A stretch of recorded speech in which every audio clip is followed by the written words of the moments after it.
Hello traders, வணக்கம். இன்னைக்கு பார்த்தீங்கன்னா அனதர் ஒரு 14,000 கிட்ட வந்து எனக்கு லாஸ் ஆயிடுச்சு. பட் ஓகே, இது வந்து நார்மலாக நடக்கிறது தான். பார்த்தீங்கன்னா நான் லாஸ்ட் 3 வீக்ஸ் இந்த மே மந்த் ஸ்டார்டிங்லேருந்தே பார்த்தீங்கன்னா கிட்டத்தட்ட ரொம்ப கம்மியாக தான் லாஸ் பண்ணியிருந்தேன். அதாவது வீக்லி ஒன்ஸ் அந்த மாதிரி தான். மற்ற 4 நாள் ப்ராஃபிட் பண்ணியிருப்பேன். பட் இந்த வீக் மட்டும் மண்டே வந்து பயங்கரமாக அடி வாங்கியிருந்து நீங்கள் ஆல்ரெடி வீடியோ பார்த்துருப்பீங்க. ஸோ இந்த மாதிரி லாஸ் வந்து இது நார்மலான லாஸ் தான். ஸோ அந்த லாஸ் எப்படி ஆச்சு, அந்த லாஸை வந்து எப்படி அவாய்ட் பண்ணியிருக்கலாம் அப்படிங்கிறத பற்றி இந்த வீடியோவில் பேச போகிறோம். இன்னொன்று பார்த்தீங்கன்னா, இந்த கேண்டில் ஸ்டிக்ஸ் அப்படிங்கிறத வந்து இன்னைக்கு ரெஸ்பெக்ட் பண்ணவே இல்லை. அதாவது நான் சொல்கிறது செகண்ட் ஹாஃபில் வந்து ரெஸ்பெக்ட் பண்ணவே இல்லை அப்படின்னு சொல்லிட்டு தான் சொல்லணும். அது என்ன அப்படிங்கிறதையும் டீட்டெயிலாக இந்த வீடியோவில் பார்த்துடலாம். ஓகே, ஸோ நீங்கள் வந்து Alice blue free account open பண்ணணும்னு நினச்சிங்கன்னா demat and trading account link வந்து டிஸ்கிரிப்ஷனில் கொடுத்துருக்கேன். நீங்கள் அதை யூஸ் பண்ணிக்கலாம். ஓகேங்களா? ஸோ இன்னைக்கு பார்த்தீங்கன்னா நான் பேங்க் நிஃப்டியில் ட்ரேட் பண்ணேன். ஓகேங்களா? ஸோ பேங்க் நிஃப்டியில் பார்த்தீங்கன்னா ஃபர்ஸ்ட் ட்ரேட் நான் எடுக்கும்போதும் டெலிகிராமில் போட்டிருந்தேன். என்னோட செகண்ட் ட்ரேட் எங்கே இருக்க வாய்ப்பு இருக்குதுன்னு சொல்லிட்டு நான் டெலிகிராம் குரூப்பில் போட்டிருந்தேன். அதுக்கு ரீசன் நான் எக்ஸ்பிளைன் பண்ணியிருந்தேன். ஓகேவா? ஸோ நீங்கள் டெலிகிராம் குரூப்பில் ஜாயின் பண்ண நினச்சிங்கன்னா ஜாயின் பண்ணிக்கலாம். லிங்க் வந்து டிஸ்கிரிப்ஷனில் இருக்குது. ஓகேங்களா? ஸோ ஃபர்ஸ்ட் ட்ரேடில் வந்து எனக்கு 906 ரூபாய் வந்து ப்ராஃபிட் வந்துச்சு. செகண்ட் ட்ரேடில் வந்து 20,000 ரூபாய் சம்திங் வந்து லாஸ் வந்துச்சு. ஸோ இந்த லாஸ் எப்படி வந்துச்சு அப்படின்னு பார்த்துருவோம். ஓகேங்களா? இது வந்து 1 ஹவர் கேண்டில். ஓகேங்களா? ஸோ நான் வந்து 15 மினிட்ஸுக்கு போகிறேன். ஸோ என்ன மிஸ்டேக் அப்படிங்கிறத நான் எக்ஸ்பிளைன் பண்ணிடுறேன்.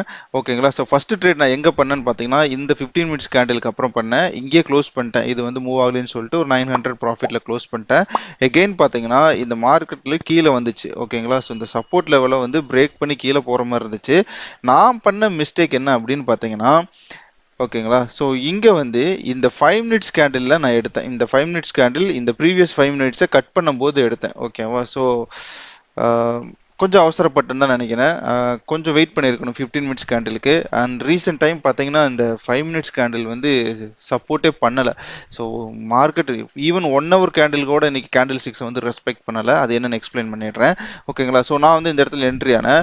ஸோ நெக்ஸ்ட் என்னன்னு பார்த்தீங்கன்னா இந்த ஹை போயிட்டு இப்படி ரிஜெக்ட் ஆனோடனே ஓகே எகெயின் கீழே வரும்னு எக்ஸ்பெக்ட் பண்ணிட்டு இருந்தேன். பட் இந்த கேண்டில் வரும்போது பார்த்தீங்கன்னா எனக்கு க்ளோஸ் பண்ணிட்டேன். ஸோ கிட்டத்தட்ட அதில் பார்த்தீங்கன்னா 20,000 ரூபாய் லாஸ் ஆயிடுச்சு. ஓகேங்களா? ஸோ நான் மறுபடியும் என்ன பண்ணேன் அப்படின்னு பார்த்தீங்கன்னா வெயிட் பண்ணிட்டு இருந்தேன் ஏதாவது ஆப்பர்ச்சுனிட்டி கிடைக்குமான்னு சொல்லிட்டு. இந்த இடத்துல என்டர் ஆகலாமான்னு யோசிச்சேன். பட் எகைன் பார்த்தீங்கன்னா இந்த 1 ஹவர் இந்த 15 மினிட்ஸ் கேண்டில் பார்த்தீங்கன்னா ரொம்ப ஸ்ட்ராங்கான 15 மினிட்ஸ் கேண்டில். இந்த 1 ஹவர் க்ளோஸ் எப்படி இருக்குதுன்னு மட்டும் பாருங்களேன். இந்த கேண்டில் 1 ஹவர் க்ளோஸ் இது ஒரு ஸ்ட்ராங்கான ஹேமர் பேட்டர்ன் மாதிரி க்ளோஸ் ஆயிருக்கு. ஸோ நார்மலாக இந்த மாதிரி நடக்கும்போது முக்கியமாக பார்த்தீங்கன்னா இந்த லெவலை வந்து இந்த லெவலுக்கு மேலே வந்து க்ளோஸ் ஆயிருக்கு. ஸோ அப்போ இந்த மாதிரி நடக்கும்போது பார்த்தீங்கன்னா நம்ம என்ன எக்ஸ்பெக்ட் பண்ணலாம்னா மார்க்கெட் வந்து மேலே போகும் நம்ம எக்ஸ்பெக்ட் பண்ணலாம். பட் இங்கே என்ன நடந்திருக்கு அப்படின்னு பார்த்தீங்கன்னா அப்படியே ஆப்போசிட். எந்த லெவலுக்கு ஏறிச்சோ கரெக்டாக அதே லெவலில் வந்து க்ளோஸ் ஆயிடுச்சு. ஸோ இதைத்தான் சொன்னேன், கேண்டில் ஸ்டிக்ஸ் ஃபார்மேஷனை கூட இன்னைக்கு மார்க்கெட் வந்து ரெஸ்பெக்ட் பண்ணல. அந்த அளவுக்கு வந்து இன்னைக்கு செல்லிங் இருந்திருக்கு. ஓகேங்களா? ஸோ இந்த செல்லிங்கிலிருந்து தப்பிக்கிறது எப்படின்னே தெரியல உண்மையை சொல்ல போனால். ஏன்னா நமக்கு வந்து சப்போர்ட் அண்ட் ரெசிஸ்டன்ஸை வந்து கரெக்டாக இது ஃபாலோ பண்ணலை. கேண்டில் ஸ்டிக்ஸை வந்து நமக்கு வந்து ரெஸ்பெக்ட் பண்ணலை. ஸோ ஒன்லி செல்லிங் மட்டும் போகுது. பட் நம்ம செல்லிங் மட்டும் போகுதுன்னா நம்ம பண்ணுறது இன்ட்ராடே. ஓகேங்களா? ஸோ நம்ம வந்து பொசிஷனில் ஹோல்ட் பண்ணால் வேணா நமக்கு வந்து ஓகே செல்லிங் ஆகும்னு சொல்லிட்டு வெயிட் பண்ணலாம். பட் இன்ட்ராடே பண்ணும்போது நமக்கு வந்து அந்த மூமெண்ட்டை கேட்ச் பண்ணால் மட்டும்தான் ப்ராஃபிட். ஓகேவா? பட் இன்னைக்கு அந்த மாதிரி ஒரு ஆப்பர்ச்சுனிட்டி கிடைக்கவே இல்லைன்னு தான் சொல்லணும். ஏன்னு பார்த்தீங்கன்னா நான் இந்த கேண்டிலுக்கு அப்புறம் என்ட்ரு ஆயிருக்கலாம் தான். பட் எகெயின் நார்மலாக இந்த மாதிரி ஒரு கேண்டில் வந்துச்சுன்னா இந்த மாதிரி கேண்டில் மட்டும் ஃபார்ம் ஆயிட்டு எகெயின் ஒரு சின்ன கேண்டில் ஃபார்ம் ஆகும்னு எதிர்பார்த்தேன். பட் பார்த்தீங்கன்னா எகெயின் இங்கே வந்து பெரிய ஒரு 15 மினிட்ஸ் கேண்டில் ஃபார்ம் ஆயிடுச்சு. ஓகேங்களா? ஸோ எகெயின் நான் இந்த இடத்துல ஒரு சின்ன ட்ரேட் பண்ணி அதில் பார்த்தீங்கன்னா ஒரு 4,600 ரூபாய் ப்ராஃபிட் பண்ணேன். அதாவது இந்த இடத்துல இருந்து இந்த லெவலுக்கு. ஓகேங்களா? ஸோ கடைசியாக பார்த்தீங்கன்னா எனக்கு இன்னைக்கு க்ளோஸ் பண்ணும்போது பார்த்தீங்கன்னா 14,826 ரூபாய் அப்படிங்கிற லெவலில் வந்து நான் க்ளோஸ் பண்ணியிருக்கேன். லாஸ்ட்டாக நான் எடுத்ததை வந்து நான் க்ளோஸ் பண்ணலை. அது வந்து பொசிஷனெல்லாம் அப்படியே கன்வெர்ட் பண்ணி வச்சிருக்கேன். நாளைக்கு மார்க்கெட் என்ன நடக்குது அப்படிங்கிறத பொறுத்து தான். நான் அதை ஏன் கன்வெர்ட் பண்ணேன் அப்படின்னு பார்த்தீங்கன்னா ரீசெண்ட் டைம்ஸ்லாம் நான் இந்த மாதிரி ஒரு செட்டப்பை பார்க்கலிங்க.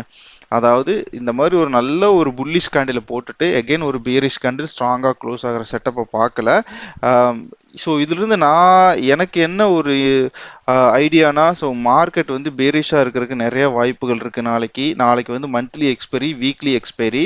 ஸோ இந்த 2 எக்ஸ்பைரி இருக்கிறனால நமக்கு கொஞ்சம் பேரிஷாக இருக்க வாய்ப்புகள் இருக்குது அப்படின்னு சொல்லிட்டு நான் எக்ஸ்பெக்ட் பண்ணிவிட்டு அதை ஹோல்ட் பண்ணி வச்சுருக்கேன். அது வந்து பார்த்தீங்கன்னா எனக்கு ஒரு 930 ரூபா ப்ராஃபிட்டில் தான் இருக்குது. பட் இந்த 930 ரூபாங்கிறது வந்து இன்னைக்கு போஸ்ட் மார்க்கெட்லேயே அது காலியாக இருக்கும். அதில் வந்து டவுட் கிடையாது.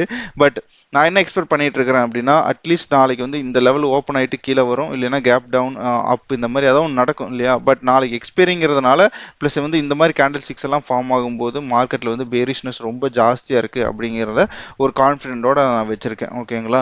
ஸோ லெட்ஸ் சி நாளைக்கு என்ன நடக்குது அப்படின்னு பார்த்துருவோம். ஸோ இந்த மாதிரி ரொம்ப ரொம்ப கிரிட்டிக்கலான மார்க்கெட்டை நான் பார்த்ததே இல்லை உண்மையை சொல்லப்போனால்.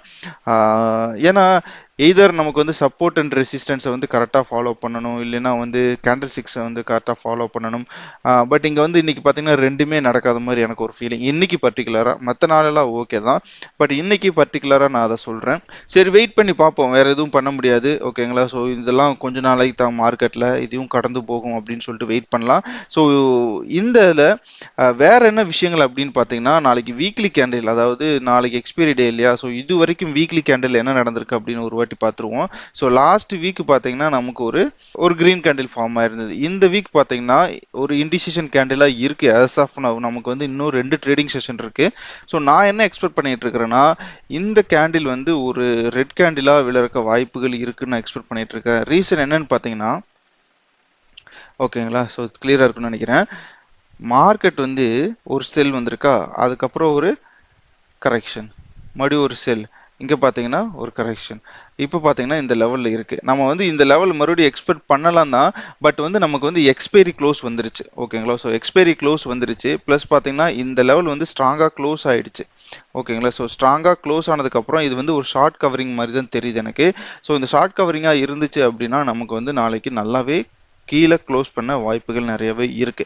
ஸோ லெட்ஸ் சி, இது வந்து வந்து ஒரு ப்ரிடிக்ஷன் தான், பட் மார்க்கெட்டில் என்ன வேணால் நடக்கலாம். ஓகேங்களா? ஸோ இந்த ப்ரிடிக்ஷன் எல்லாம் தாண்டி மார்க்கெட்டில் நமக்கு என்ன நடக்குது அப்படின்னு நாளைக்கு செக் பண்ணிடுவோம். ஸோ மந்த்லி கேண்டில் இது வரைக்கும் பார்த்தீங்கன்னா நமக்கு வந்து ஒரு என்ன சொல்றது, கரெக்டாக சென்ட்ரலே நிற்கிது. நான் இதை பற்றி ஒரு போன வாரத்துக்கு வாரம் டிஸ்கஸ் பண்ணியிருந்தேன். இந்த மந்த்லி கேண்டில் பார்த்தீங்கன்னா ரொம்பவே க்ரூஷியலான ஒரு கேண்டில். பிகாஸ் நமக்கு வந்து டைரக்ஷன் வந்து இந்த மந்த்லி கேண்டில் வச்சு டிசைட் பண்ணுறது எப்பவுமே பெட்டராக இருக்கும். அப்போனா தான் பார்த்தீங்கன்னா நம்மளுடைய ப்ரிடிக்ஷன் ஓரளவுக்கு கரெக்டாக இருக்க வாய்ப்புகள் இருக்குது. இது ஏன் மந்த்லி கேண்டில் யூஸ் பண்ணுறோம் அப்படின்னு பார்த்தீங்கன்னா, இப்போ ஃபார் எக்ஸாம்பிள் லாஸ்ட் மந்த் பார்த்தீங்கன்னா ஒரு பெரிய விக்க போட்டு கீழே வந்து க்ளோஸ் ஆயிடுச்சு. ஓகேங்களா? அப்போ இந்த மாதம் ஃபுல்லாக வந்து ரெட்டில் தான் இருந்திருக்கும். புரியுதுங்களா? பட் இந்த கேண்டிலுக்கு இதை நம்ம கம்பேர் பண்ணோம்னா நமக்கு வந்து கொஞ்சம் ப்ராஃபிட் போயிட்டு மறுபடியும் ரிவர்சல் வந்திருக்கு. ஓகேங்களா? ஸோ இதுதான் இந்த மாதிரி ஏகப்பட்ட கன்ஃபியூஷன்ஸ் நடந்துட்டு இருக்கு மார்க்கெட்டில். அதாவது பையர்ஸ்க்கும் செல்லர்ஸ்க்கும் பயங்கரமான ஒரு போட்டி இருந்திருக்கு. பட் எஃப்ஏஐ பொறுத்த வரைக்கும் அவங்க தெளிவாக இருக்காங்க. அவங்க வந்து கண்டினியூஸாக செல் பண்ணிட்டே தான் இருக்காங்க. டிஐ பொறுத்த வரைக்கும் அவங்க தெளிவாக இருக்கிறாங்க. அவங்க ஓரளவுக்கு பை பண்ணிட்டே இருக்காங்க. ஓகேவா? ஸோ நமக்கு என்னன்னா குளோபல் மார்க்கெட்டும் அப்படி தான் ரியாக்ட் ஆகுது. குளோபல் மார்க்கெட் திடீர்னு பார்த்தீங்கன்னா 2% ஏறுது, அடுத்த நாள் பார்த்தீங்கன்னா 1.5%, 2%, சில நாட்கள் 4% டவுன் ஆகுது. ஸோ இந்த மாதிரி எல்லாம் நடக்கும்போது பார்த்தீங்கன்னா நம்மளால மார்க்கெட்டை எந்த லெவலையும் ப்ரிடிக்ட் பண்ண முடியல.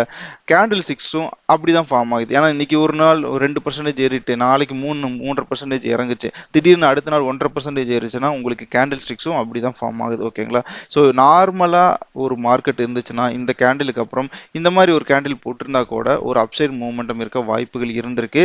பட் இங்க அது கிளியராகவே தெளிவாக தெரியுது, இல்லவே இல்லை. ஓகேங்களா? ஸோ இந்த 35,400 அப்படிங்கிறத நம்ம செக் பண்ணி பார்ப்போம் எங்கே இருக்குன்னு சொல்லிட்டு. ஸோ இந்த 35,400 அப்படிங்கிறது பார்த்தீங்கன்னா நமக்கு இதை வந்து நம்ம நாளைக்கு கட் பண்ணுமா இல்லை இங்கே வந்து முட்டி நிற்குமான்னு தெரியல. பட் நான் என்ன எக்ஸ்பெக்ட் பண்ணுறேன்னா மார்க்கெட் வந்து நாளைக்கு டவுன் சைடில் போகணும்னு எதிர்பார்க்குறேன். ஸோ நான் வந்து அட்லீஸ்ட் நாளைக்கு என்ன பிளான் அப்படின்னு பார்த்தீங்கன்னா, இந்த லெவல் வந்தால் கூட நான் க்ளோஸ் பண்ணிடலான்னு தான் இருக்கேன். ஓகேங்களா? அதாவது நான் இந்த ஜோன் போட்டிருக்கிறேங்க இல்லையா? ஸோ இந்த ஜோன் வந்தால் கூட நான் நாளைக்கு க்ளோஸ் பண்ணிடலான்னு தான் இருக்கேன். ரீசன் என்ன அப்படின்னு பார்த்தீங்கன்னா, again so it's unpredictable market, அதனால தான். ஸோ கொஞ்சம் ப்ராஃபிட் வந்தால் கூட, இல்லைன்னா கொஞ்சம் லாஸ், மினிமம் லாஸில் க்ளோஸ் பண்ண நான் ட்ரை பண்ணுவேன். ஓகேங்களா? ஸோ இதுதான் இன்னைக்கு நடந்திருக்கு. இதை தான் நாளைக்கு நான் எக்ஸ்பெக்ட் பண்ணிட்டு இருக்கிறேன். ஓகே, ஸோ இன்னைக்கு நான் சொன்ன இன்ஃபர்மேஷன்ஸ் எல்லாம் கொஞ்சம் பிடிச்சிருக்குன்னு நினைக்கிறேன். பிடிச்சிருந்தா ஒரு லைக் பண்ணுங்க, ஷேர் பண்ணுங்க, கமெண்ட் பண்ணுங்க, மறக்காம நம்ம சேனலை சப்ஸ்கிரைப் பண்ணிடுங்க. ஓகேங்களா? ஸோ இந்த வீடியோ இது வரைக்கும் பார்த்த எல்லாருக்குமே ரொம்ப நன்றி. Have a good day.